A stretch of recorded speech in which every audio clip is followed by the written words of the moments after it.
Welcome to today's update. Now, there's some quite unpleasant news today about sexual exploitation and abuse of women in various parts of the world, which I want to come on to. And I also want to look at the increase in cases in certain areas as well, Europe and the United States, which are concerning increases. So, for example, if we look at this is the new daily confirmed COVID-19 cases. This is a linear scale, 20, 25, 30, 35,000 cases per day. I don't think there's any denying the upward trend in India, Brazil, and now having gone down quite nicely. The United States opened up quite a bit, and now with the lag effect, we now see increasing cases again. And even when we allow for per capita considerations, we still get this graph. So this is daily new confirmed COVID-19 cases per million people. And we see India is on an upward trajectory, still behind the United States, which is a little way behind Brazil. But you'd have to say that the upward trajectory in the United States here is at least as steep as the overall upward trajectory in Brazil, if not steeper. So quite a few concerning increases there. And we're also seeing increases of cases in Europe as well. And we anticipated this weeks ago because as the lockdown is eased, more cases are going to come along. That's just the way it is working, unfortunately. Now, just before we do that, I just wanted to start off with some fairly distressing news from the International Research Committee, the charitable non-governmental organisation. Now, this is giving us data from Somalia, Pakistan, Yemen, Chad, Central African Republic.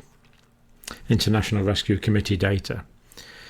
And in all these countries, women make up less than 30% of the confirmed cases. Now, initially you might think that's good, only less women are getting it. But we know that globally women make up 49% of the cases. World Health Organization, reliable data, women make up 49% of the cases. This simply means that women are getting tested at a way lower rate than men. So 70% of the confirmed cases are men because they're getting preferentially tested.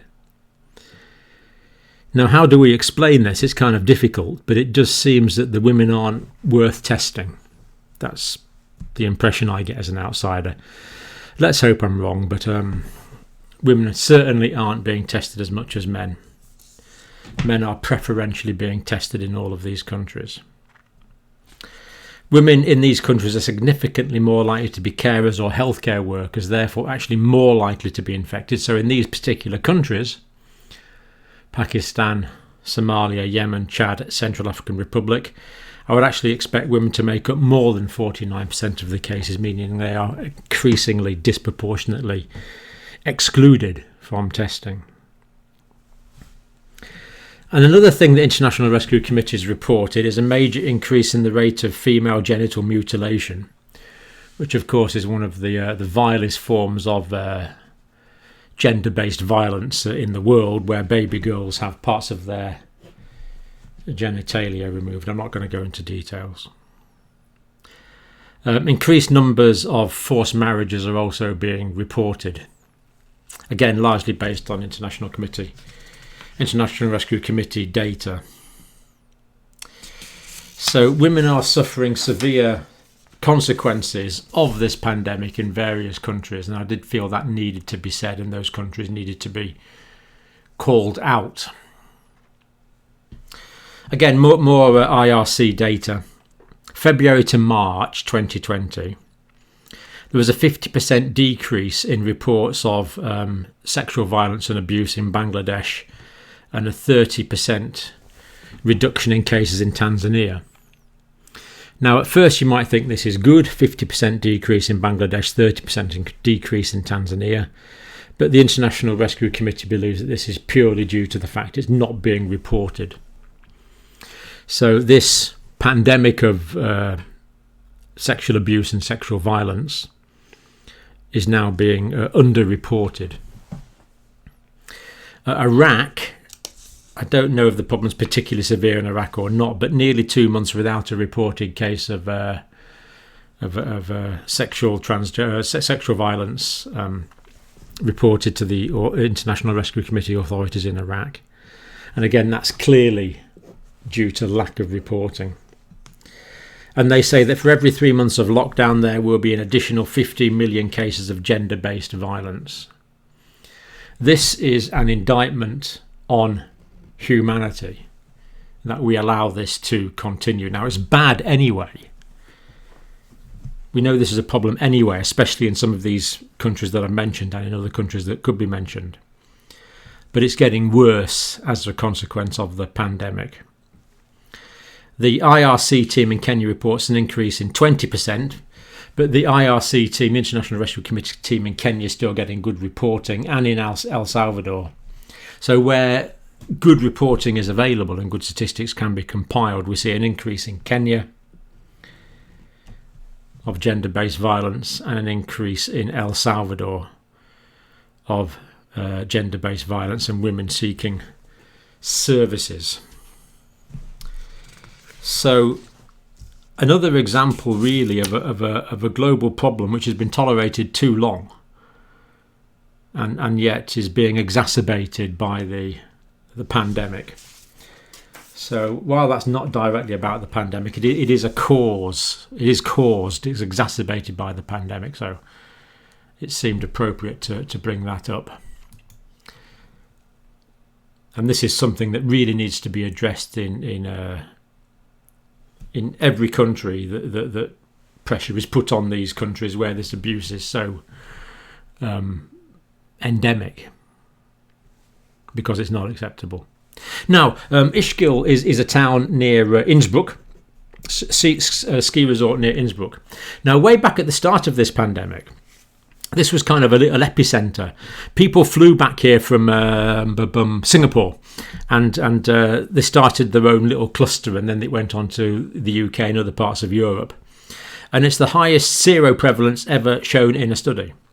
Now, prevalence is how common it is, and serum is what serum. I'll tell you what serum actually is. I've mentioned serum so many times, but what serum is we take blood, and it's what we call a clotted sample.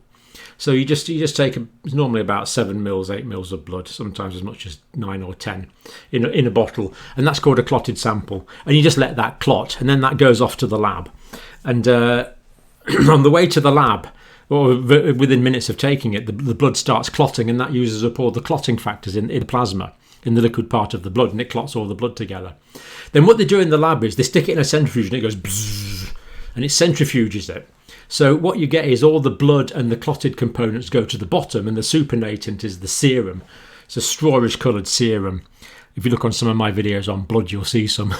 and that's what serum is. So serum basically is the blood plasma generated in a laboratory without the cells and without the clotting proteins, but all the other things are present.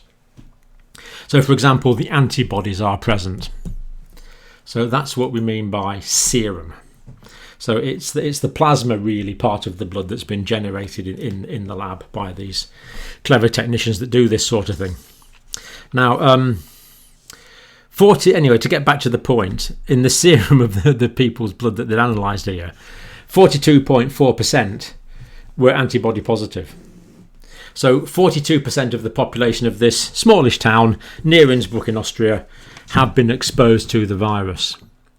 And I am remarkably encouraged that they are sharing the antibodies. Now, every time anyone in any position of authority talks about antibodies, they always feel the need to qualify for some reason that we don't know if this confers immunity. But in pretty well every other disease I can think of, with the possible exception of dengue fever, the presence of antibodies confers immunity. So I don't know why they're so reticent. I mean, I'm confident that these antibodies are conferring a fair degree of immunity, if not a good degree of immunity. I may be proved wrong on that, but I would be surprised if I am. Let's see what happens. But so far, I think these antibodies, from the data I've got, these antibodies are conferring some immunity. Now, of this 42%, 15%, so of that 42% of the people in the town that tested positive for the antibody, 15% of those had previously tested positive. So I don't know what the population of the town is, but let's say there's 10,000 people in the town.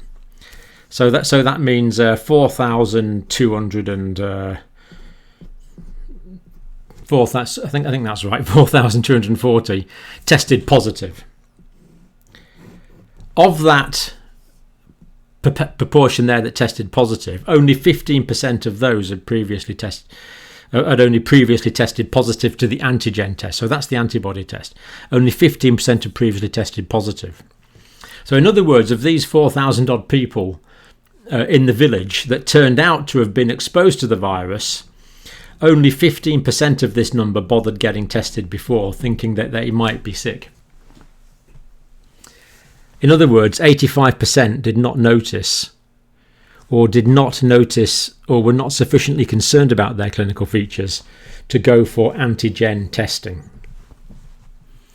So 15% had previously tested positive that had been tested.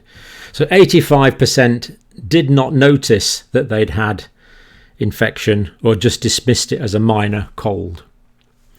And this is remarkably encouraging. Now, we're talking about a healthy population here in Austria, good levels of nutrition and everything we would assume in Austria. But it still leaves us with the simple fact that it looks like 85% of people were either asymptomatic who were infected or had a very minor illness, and only 15% of the 15% bothered to get an antigen test because they thought they might have it. So this is encouraging. In otherwise healthy populations, 85% of people get minimal symptoms, no symptoms, or very minor symptoms that they just dismiss as a cold. And yet, we know that 5% of people become critically ill. Now, there's really what we should be doing here.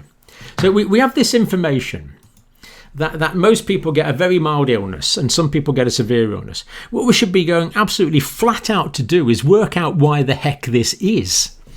So what we need is a massive study where all the people that are critical are studied and a good sample of the people that have minor illness or no illness are studied and yet are still exposed to the virus and still develop antibodies, and work out what the heck is the difference between these two groups.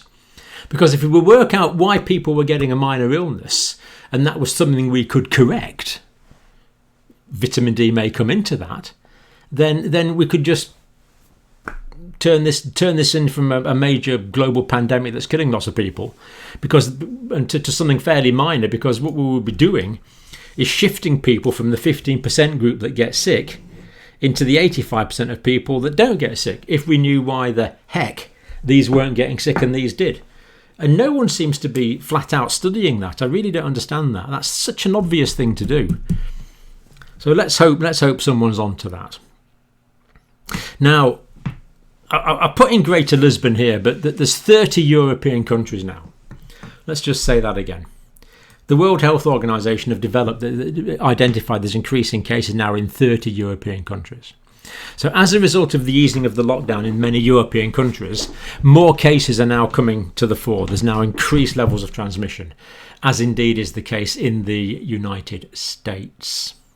So this example here, Greater Lisbon, increasing cases. Some parts of the city will be locked down again from the 29th of June to the 12th of July. People are only allowed to leave home to buy essential goods such as food and medication and to travel to and from work.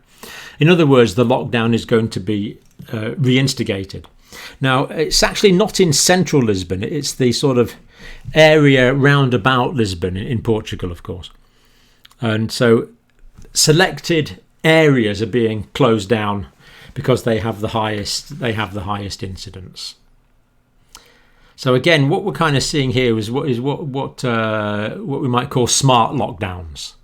Some areas been locked down, other areas not needing to be locked down, but indicative of the increase in cases in Europe now that we are seeing. Now, the United States, let's look at the graph again, shall we? Now here we have the United States.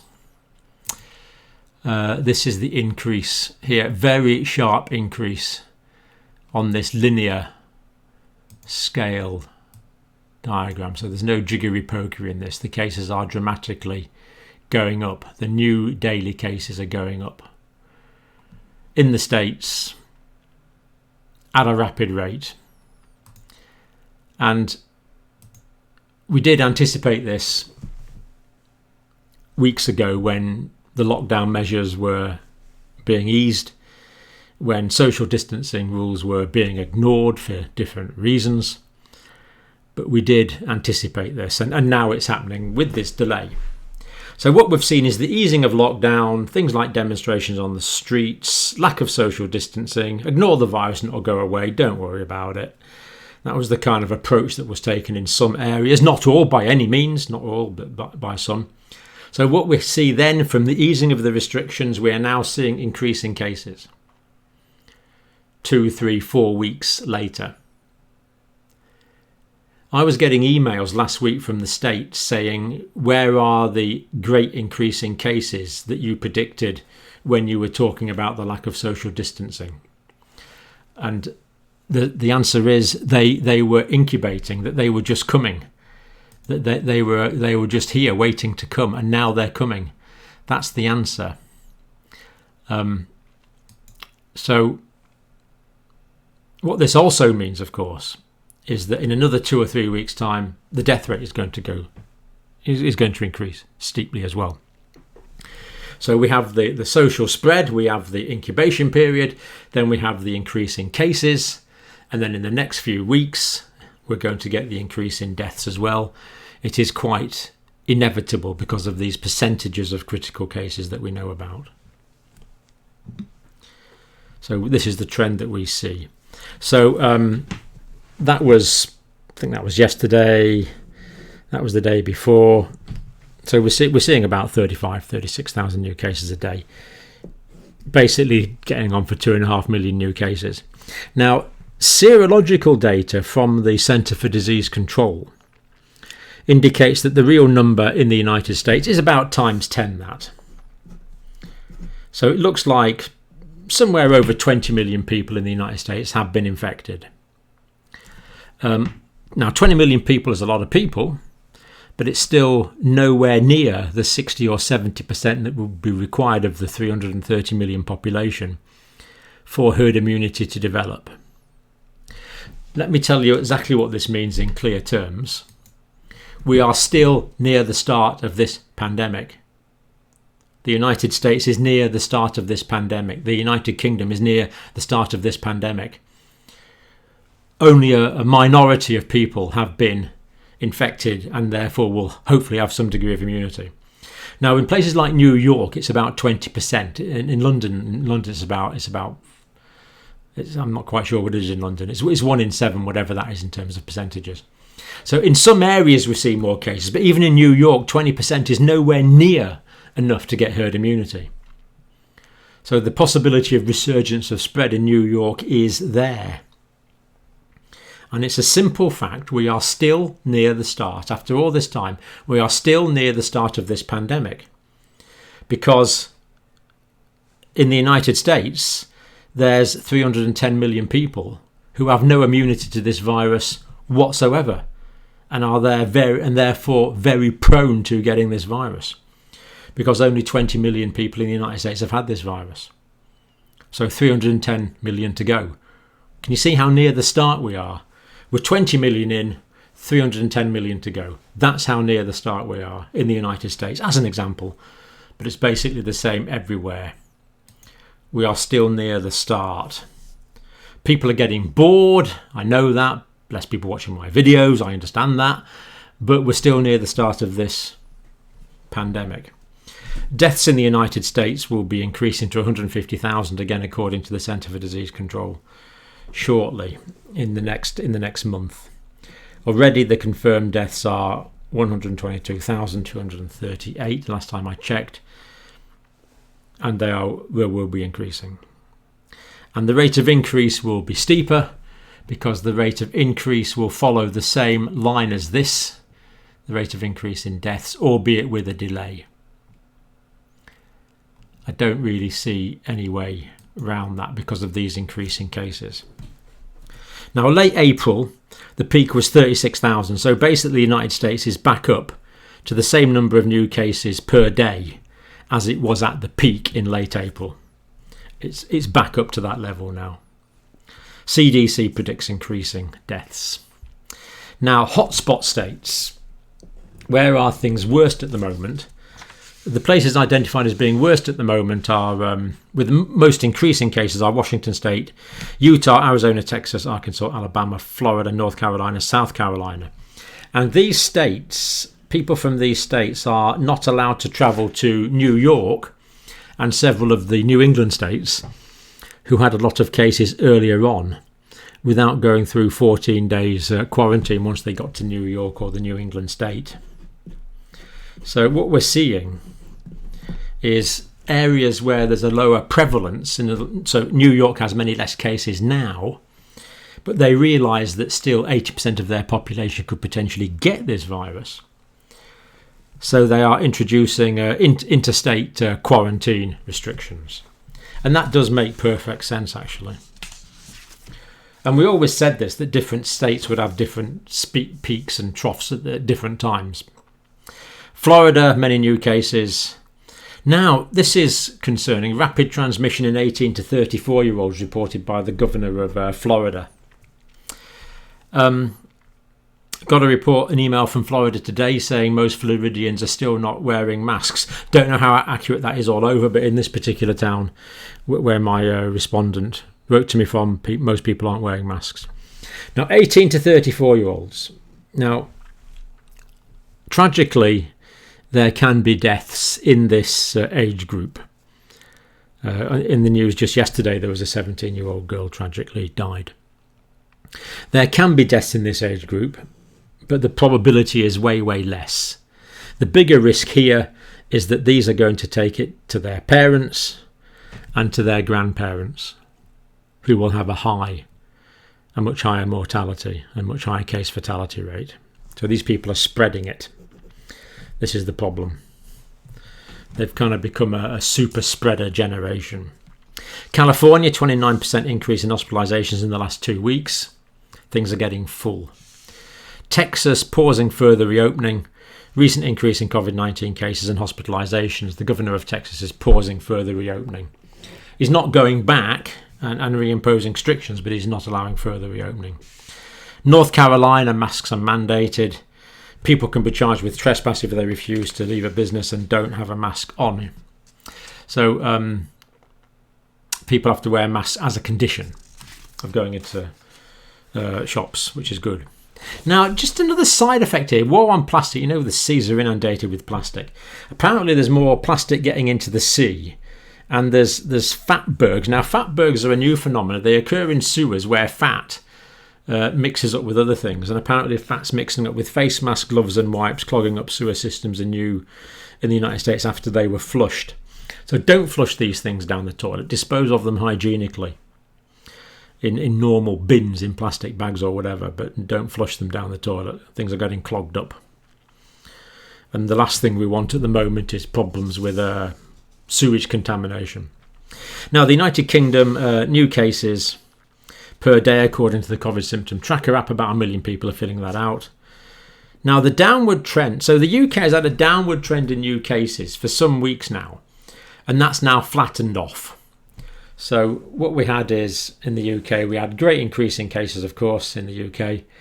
Then the restrictions brought that down.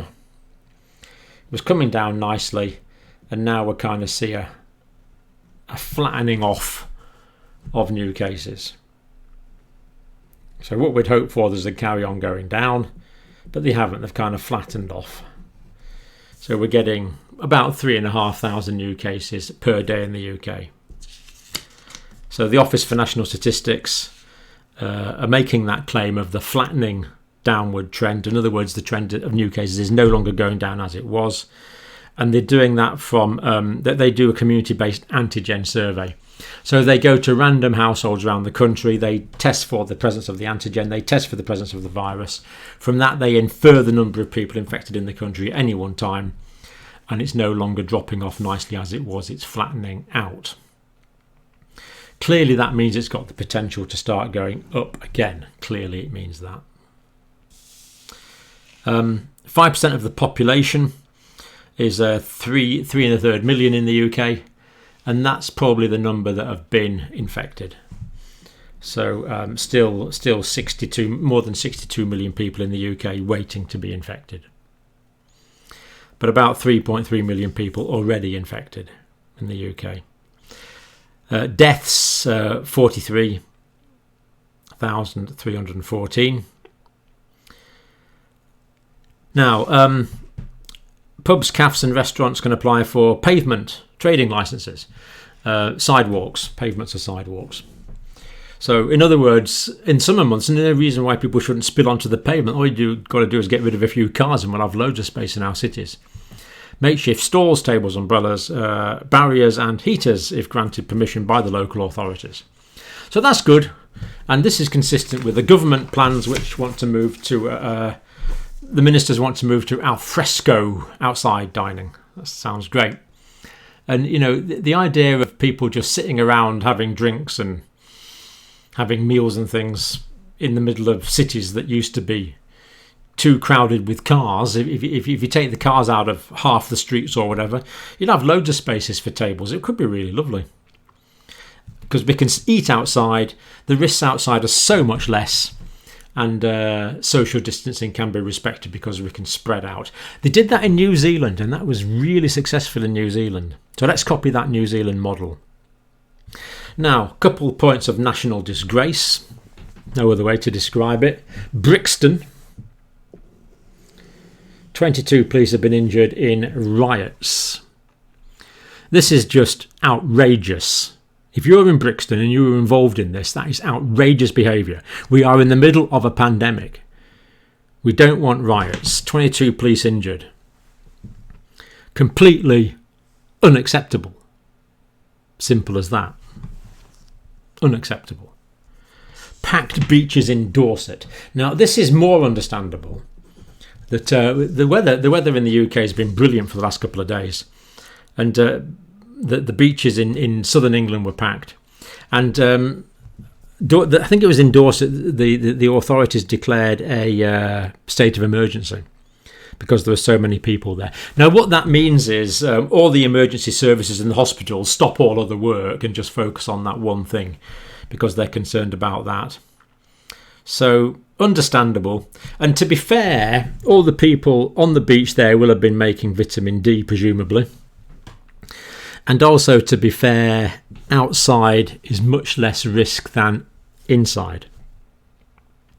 So if you're going to be in a busy place, much better to be in an outside busy place than an inside busy place. But still, there was a lot of crowding on those beaches. Not good. As indeed there was at these riots, also not good. Government's ordered 10 million antibody tests. That's good. 1 in 7 people in London have had the virus. 1 in 20 in the UK. 5% in the UK. That's where I got that figure from. 5% of the population of the UK. 3.33 million have been exposed to the virus already. 62 million still to go. We are near the start of the pandemic. Now, this is a bit of a hash up. A quarter of patients transferred to the NHS test and trace system could not be reached to provide contacts. So a quarter of patients transferred to the NHS system could not be reached. Not ideal, really. So 6,923 cases transferred to the contact tracing system in the last week, and 1,791 of those could not be reached. In other words, this amount of people were left just to spread the virus around willy-nilly. They couldn't be reached by the manual tracing scheme. So that's a lot of people, 25% left just to spread the virus without their contacts being traced. You could put it the other way around. You could say it was 75% successful, but it's still quite a lot of people not being traced. 30,000 people, 81% of people identified as close contacts of positive cases were reached out to. So of those people where they did get the contacts, they managed to contact 81% of those. So again, there's 20% of people who were contacts who weren't being reached. Not as good as we would hope. Israel eased restrictions at the end of May, surge in new cases now, and Shin Bet has started tracing again. This is the domestic surveillance agency. That they're now starting to trace the infected people again, and I think they will be able to do so very effectively. And hopefully Israel will get that trend down again. But it is increasing now as a result of the new the restrictions. Simple cause and effect. Ease the restrictions, get more cases. This is the cause. This is the effect. It's really quite simple. India, as we've looked at, new cases, a lot of new cases, 500,000 cases now. Still not that many per capita, but the Indian testing regime is starting to get into gear now. So the official number of cases in India is going to climb dramatically. Let's say that again. The absolute number of cases diagnosed in India is going to climb dramatically over the next month, very dramatically. Partly because of the new cases, but also because the Indians are getting their act together on testing. And when Indian biomedical science gets its act together, it is capable of doing quite tremendous things. New Delhi is a bit of an epicenter now. Now, there's actually more cases now in New Delhi than in Mumbai, which was the previous epicenter. And the pattern of spread in New Delhi seems to be very much to do with clusters. So there's like over half of the new cases in New Delhi aren't like sporadic all over the place. They're confined clusters of cases. It's a strange pattern of spread. It's probably due to the very close proximity of living conditions in New Delhi. I've actually spent a bit of time in New Delhi in poorer areas, and the living conditions there are really quite appalling. So it doesn't really surprise me that these viral clusters, because of the very crowded accommodation in certain parts of the city. Now, coronavirus survey. Now, the Indian authorities are going to take health details from 29 million people in Delhi. Amazing. So we can assume now that the Indian authorities are recruiting people to do this. They're going to go round and they're going to talk to all 29 million people in Delhi, take information about their health, and they plan to test all of those 29 million people who are symptomatic by the 6th of July. I've got a word to say on that. Impressive. Impressive. 29 million people. So just think how many workers you need to train up for that. Just think how many tests you need to make available to test every one of the 29 million people in New Delhi who are symptomatic by the 6th of July. Impressive. Police to enforce physical distancing, containment zones because of the virus clustering, and drones to ensure strict perimeter control. So like if this is my impression, if that's New Delhi, there's kind of a cluster there. In that part of the city, there's a cluster in that part of the city, there's a cluster in that part of the city, there's a cluster in that part of the city. These are going to be containment zones. People are not going to be allowed to go between non-contained zones and contained zones. And the borders are going to be patrolled by drones to make sure that people from here are not going to here, and people from here are not going to here. That's the plan for New Delhi. And I must say, it makes sense. But talking to 29 million people is staggering, and testing all of those of that 29 million who are symptomatic is amazing. But the production of testing in India is scaling up to do that. Now, Iraq also increasing. Particularly this is an issue because, as you know, Iraq's got a tragic history over the last, how long do you want to go back? 100 years maybe? And we know there's been wars and things there lately, and the hospitals across the country have been overwhelmed in the last week, so not good already, and hospitals overwhelmed, as indeed they have been in various places like Brazil and certain other areas.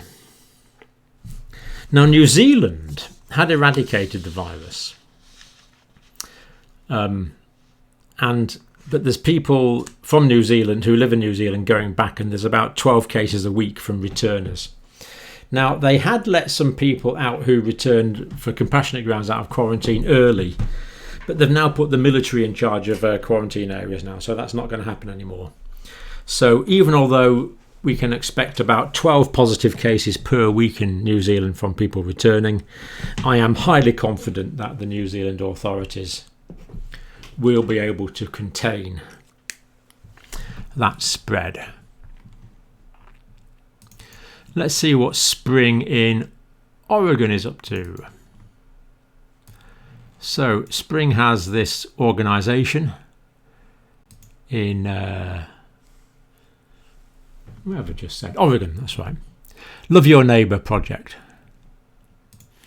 And this is spring, and she goes around properly protected, as you see, and giving information and delivering food and other essentials to people that are vulnerable. So exactly the sort of community project that we want, and I'm glad to see she's getting some credit for that. Who knows, maybe she'll condescend to come onto this channel and talk to us.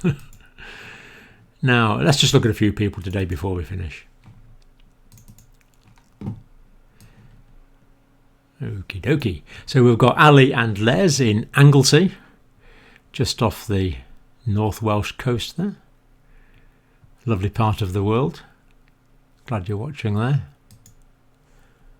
And this is Anna, who watches in Colorado. Lovely picture, lovely flowers. Thank you for that, Anna.